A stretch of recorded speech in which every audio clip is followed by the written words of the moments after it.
Spirit heroine మారింది. అవును, ఈ సినిమాకి ముందుగా అనుకున్న హీరోయిన్ దీపికా పదుకునే. అంతా బాగానే ఉంది, ఇక షూటింగ్ వెళ్ళడమే తరువాయి అనుకున్న టైంలో సందీప్ రెడ్డి వంగ పెట్టిన కండిషన్స్కి దీపికా నో చెప్పిందట.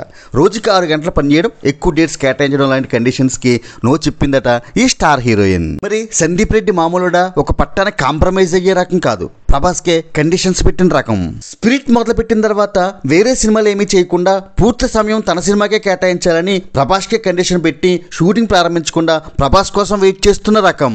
వెంటనే సందీప్ రెడ్డి వంగ స్టార్ హీరోయిన్ దీపికని తప్పించి యానిమల్ తో తనే బ్రేక్ ఇచ్చిన తృప్తి దిమ్రిని హీరోయిన్ గా సెలెక్ట్ చేశాడు. దెబ్బకు బాలీవుడ్ కి దిమ్మ తిరిగిపోయింది. ఒక బిడ్డకు తల్లి అయినందువల్లే దీపిక ఈ కండిషన్స్ ఒప్పుకోలేదని దీపిక మీద సింపతి చూపిస్తూ సందీప్ రెడ్డి వంగ యాటిట్యూడ్ విమర్శిస్తూ పోస్టులు పెడుతున్నారు బాలీవుడ్ జనాలు. కానీ సందీప్ రెడ్డి వంగ అభిమానులు మాత్రం దెబ్బ అదుర్స్ కదు అంటున్నారు. కొసమెరుపు ఏమిటంటే ప్రభాస్ లాంటి స్టార్ సరసన అవకాశం ఇచ్చేసుకున్న దీపిక అల్లు అర్జున్ అట్లీ కాంబో సినిమాకి ఓకే చెప్పడం. Like, share and subscribe cine master.